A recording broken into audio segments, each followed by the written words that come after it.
जैसे चिला गुरु ज्ञान बिना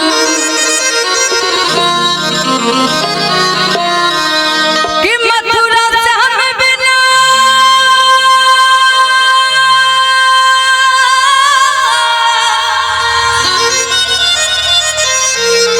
अयोध्या राम बिना काशी है शिव धाम बिना हम तो प्यासे है वो भगतो एक तालियों की बलछार बिना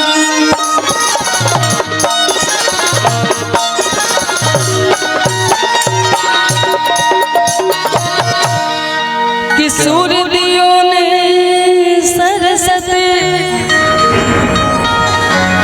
ज्ञान दियो भगवान जन्म दियो ने माता पिता रक्षा करो भगवान ओ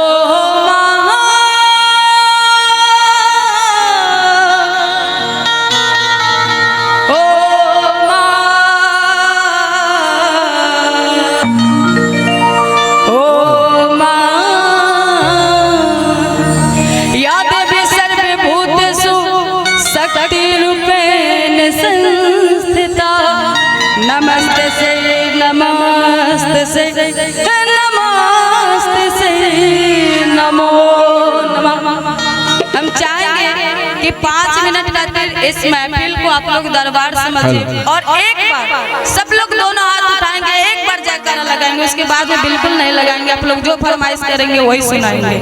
दोनों हाथ उठाएंगे जो माता रानी को मानते होंगे दिल से। क्या बात है, इधर वाले और इधर वाले और एक बार जयकारा लगाएंगे। बोल सच्चे दरबार की, शेरा वाली मैया की। क्या बात है, जय हो। आइए, बड़ी सुंदर ये मेरा एल्बम का सॉन्ग है और आप सब लोग के बीच में मैया रानी के दरबार में हमारा हाजिरी, हमारा परिचय, हमारा अर्जी है। उसके बाद में हम ले चलेंगे आप लोग भोजपुरी के दुनिया में। वक्त बड़े सुंदर भाव में जाकर मैया रानी के दरबार में जाकर इसे लगाओ तो माई से कहता है माँ कि आइल दुआर बने हे देवी माई रौरा से आपन का परिचय बताई छुअल चाहतन पाव। भक्त कहता है माँ आज छुअल चाहतन पाव।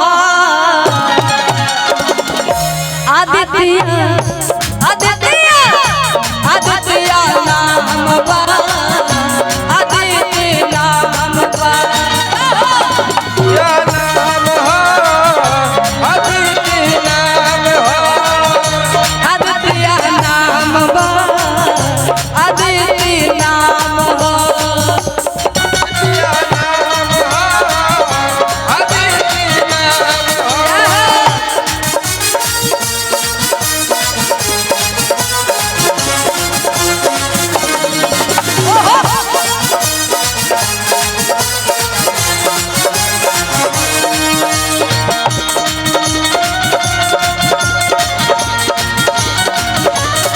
क्या बात है?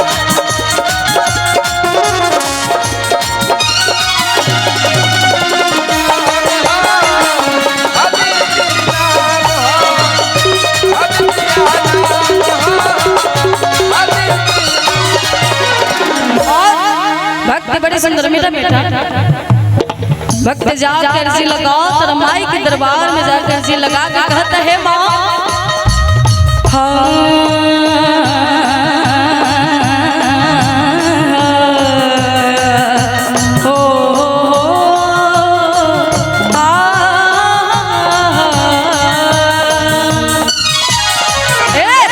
सुनिल सब ही तारल मांगी भटक अपना उबारल मांगी। सब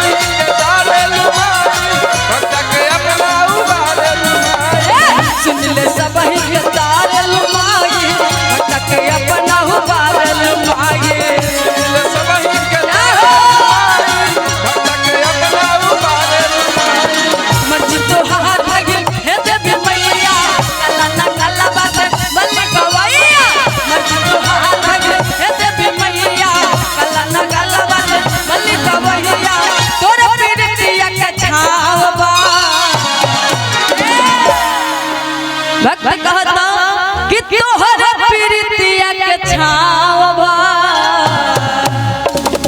बड़ी सुंदर लाइन कहना चाहेंगे इस महफिल में, इस दरबार में 5 मिनट खातिर का दरबार है। तो बाकी आप सब लोग से कहना है कि भले ही अपना गांव में मान सम्मान बना लेना, कि भले ही अपना गांव में मान सम्मान बना लेना, और मैया रानी के दरबार में अगर ताली बजाने में शर्म लगती होगी तो कल से अपना घर पाकिस्तान में बनवा लेना। बोलो सच्चे दरबार की, शेरावाली मैया की। आज तोहर प्रीतिया के छावा आदित्य आदित्य आदित्य नाम आदित्य नाम आदित्य नाम जय हो।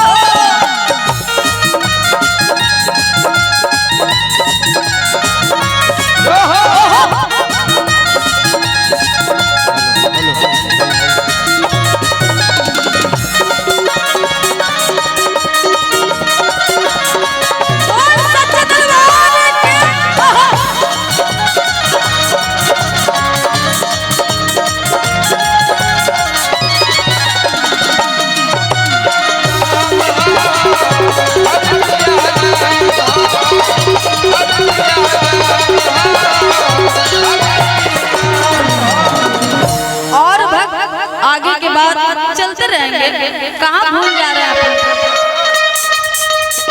भक्त बड़े सुंदर भाव में जाके अर्जी लगाओ तो कहते हैं माँ मनवा के बात हम कैसे बताएं, रनी मामूली दुनिया आदत बनाए।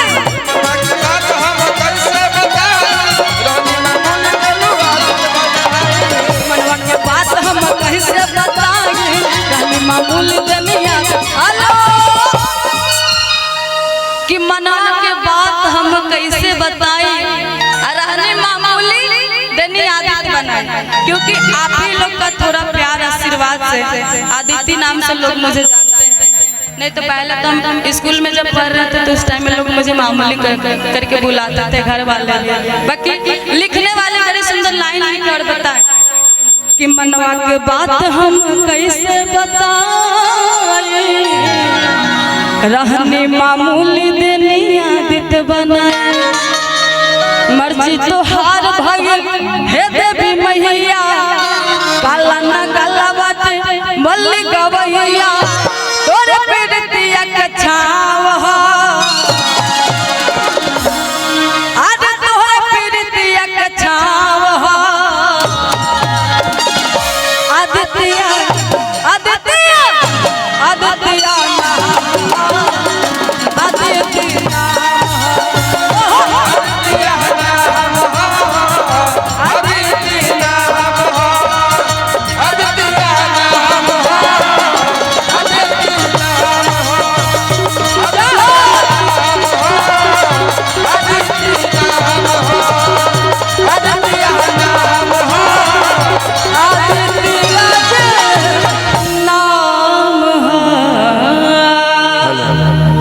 सच्चे दरबार की, शेरावाली मैया की। चलिए।